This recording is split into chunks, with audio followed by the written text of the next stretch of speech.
Russian researchers in the late 1940s kept 5 people awake for 15 days using an experimental gas-based stimulant.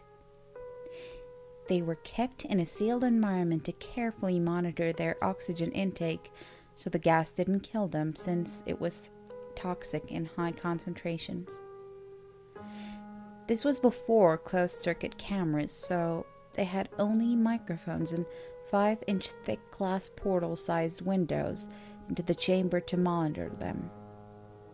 The chamber was stocked with books, cots to sleep on, but no bedding, running water and toilet, and enough dried food to last all 5 for over a month. The test subjects were political prisoners deemed enemies of the state during World War II. Everything was fine for the first 5 days. The subjects hardly complained, having been promised falsely that they would be freed if they submitted to the test and did not sleep for 30 days. Their conversations and activities were monitored, and it was noted that they continued to talk about increasingly traumatic incidents in their past, and the general tone of their conversations took on a darker aspect after the 4-day mark.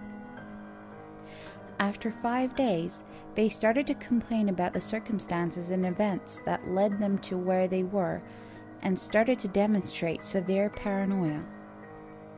They stopped talking to each other and began alternately whispering to the microphones and one-way mirrored portals. Oddly, they all seemed to think they could win the trust of the experimenters by turning over their comrades, the other subjects in captivity, with them. At first, the researchers suspected this was an effect of the gas itself. After 9 days, the first of them started screaming. He ran the length of the chamber repeatedly, yelling at the top of his lungs for 3 hours straight. He continued attempting to scream, but was only able to produce occasional squeaks. The researchers postulated that he had physically torn his vocal cords.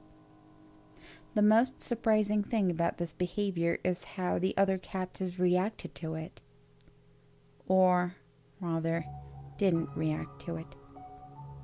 They continued whispering into the microphones until the second of the captives started to scream. The 2 non-screaming captives took the books apart, smeared page after page with their own feces, and pasted them calmly over the glass portals. The screaming promptly stopped. So did the whispering to the microphones.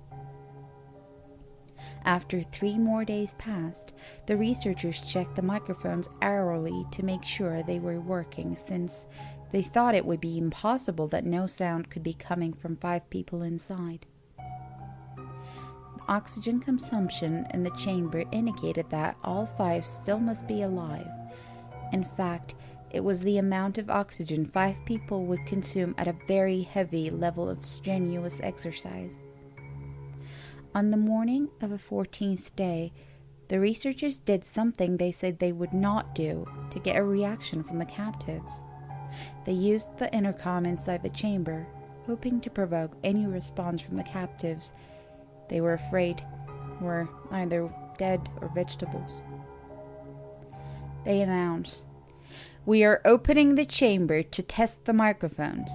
Step away from the door and lie flat on the floor, or you will be shot. Compliance will earn one of you your immediate freedom." To their surprise, they heard a single phrase in a calm voice response: "We no longer want to be freed." Debate broke out among the researchers and the military forces funding the research. Unable to provoke any more responses using the intercom, it was finally decided to open the chamber at midnight on the 15th day.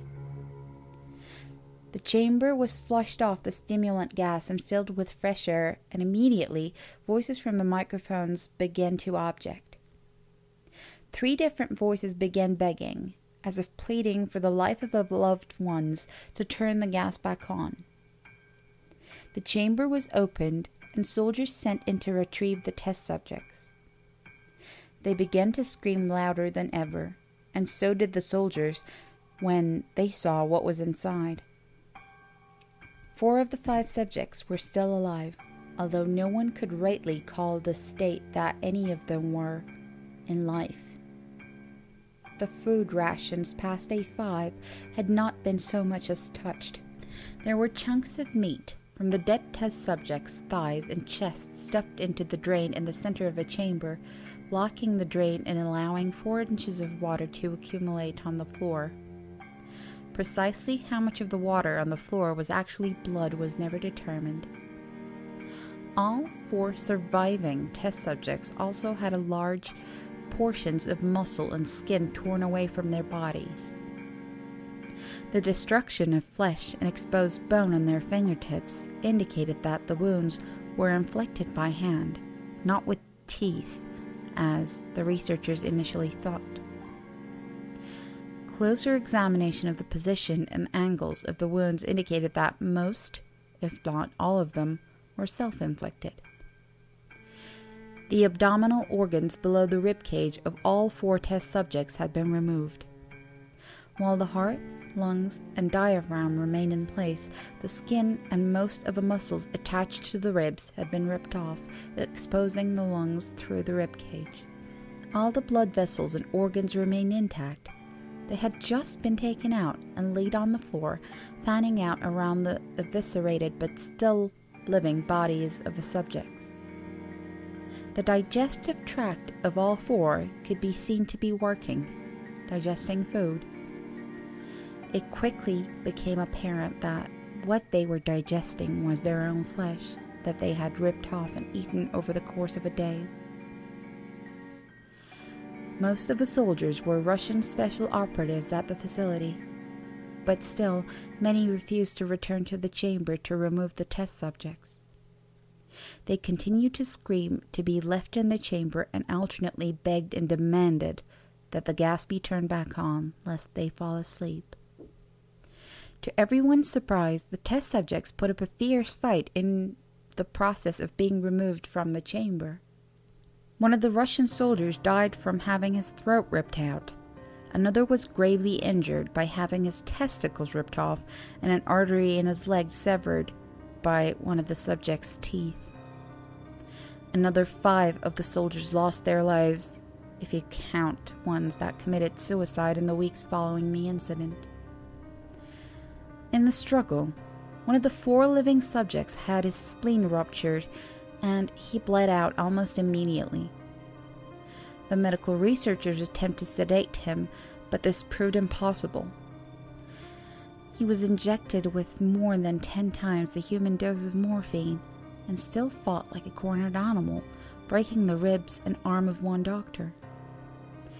When heart was seen to beat for a full 2 minutes after he had bled out to the point that there was more air in his vascular system than blood.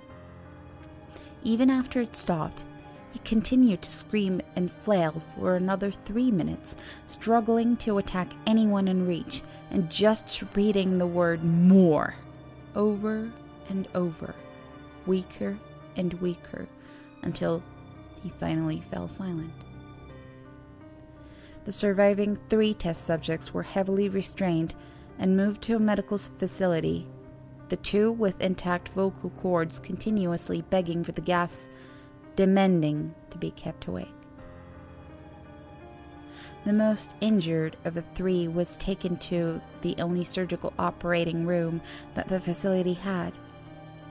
In the process of preparing the subject to have his organs placed back within his body, it was found that he was effectively immune to the sedative that they had given him to prepare him for the surgery. He fought furiously against his restraints when the anesthetic gas was brought out to put him under. He managed to tear most of the way through a 4-inch wide leather strap on one wrist, even though the weight of a 200-pound soldier holding that wrist as well. It took only a little more anesthetic than normal to put him under, and the instant his eyelids fluttered and closed, his heart stopped. In the autopsy of the test subject that died on the operating table, it was found that his blood had triple the normal level of oxygen. His muscles that were still attached to his skeleton were badly torn, and he had broken 9 bones in a struggle not to be subdued. Most of them were from the force of his own muscles had exerted on them. The second survivor had been the first of a group of 5 to start screaming. His vocal cords destroyed, he was unable to beg or object to the surgery, and he only reacted by shaking his head violently in disapproval when the anesthetic gas was brought near him. He shook his head yes when someone suggested, reluctantly, they try the surgery without anesthetic, and did not react for the entire 6-hour procedure of replacing his abdominal organs and attempting to cover them with what remained of his skin. The surgeon presiding stated repeatedly that it should be medically impossible for the patient to still be alive. One terrified nurse assisting the surgery stated that she had seen the patient's mouth curl into a smile several times whenever his eyes met hers. When the surgery ended, the subject looked at the surgeon and began to wheeze loudly, attempting to talk while struggling. Assuming this must be something of drastic importance, the surgeon had a pen and pad fetched so the patient could write his message. It was simple. Keep cutting.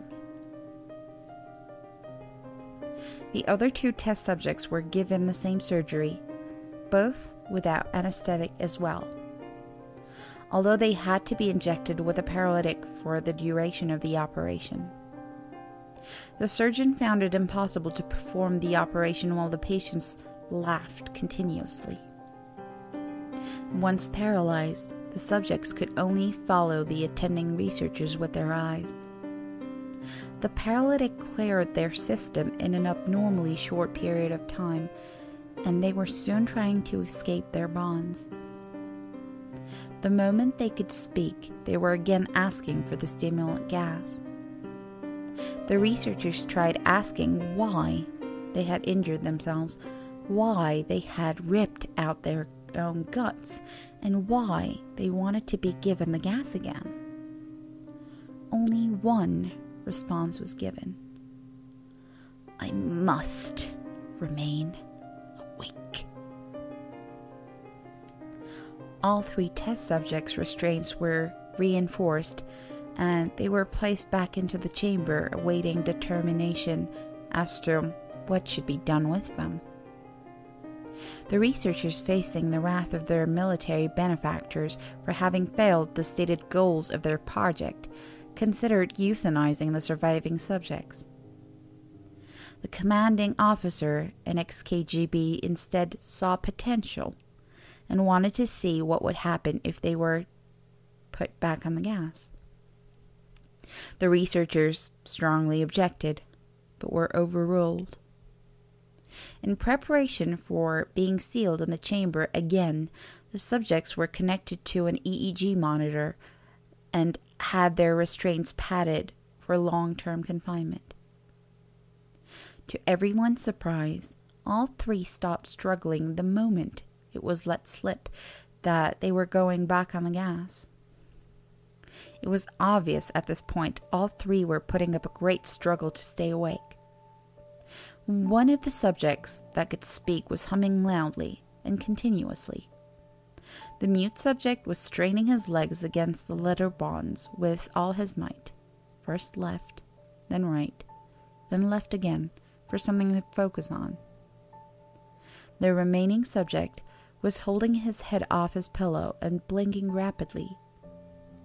Having been the first to be wired for EEG, most of the researchers were monitoring his brainwaves in surprise. They were normal most of the time, but sometimes flatlined inexplicably. It looked as if he were repeatedly suffering brain death before returning to normal. As they focused on paper scrolling out of the brainwave monitor, only one nurse saw his eyes slip shut. At the same moment, his head hit the pillow. His brainwaves immediately changed to that of deep sleep, then flatlined for the last time as his heart simultaneously stopped. The only remaining subject that could speak started screaming to be sealed in now. His brainwaves showed the same flatlines as one who had just died from falling asleep. The commander gave the order to seal the chamber with both subjects inside, as well as 3 researchers. One of the named 3 immediately drew his gun and shot the commander point blank between eyes, then turned the gun on the mute subject and blew his brains out as well. He pointed his gun at the remaining subject, still remained to a bed as the remaining members of the medical and research team fled the room. "I won't be locked in here with these things. Not with you!" he screamed at the men strapped to the table. "What are you?" he demanded. "I must know!" The subject smiled. "Have you forgotten so easily?" the subject asked. "We are you. We are the madness that lurks within you all, begging to be free at every moment in your deepest animal mind. We are what you hide from in your beds every night. We are what you sedate into silence and paralysis when you go to the nocturnal haven where we cannot tread." The researcher paused, then aimed at the subject's heart and fired. The EEG flatlined as the subject weakly choked out, "So nearly free."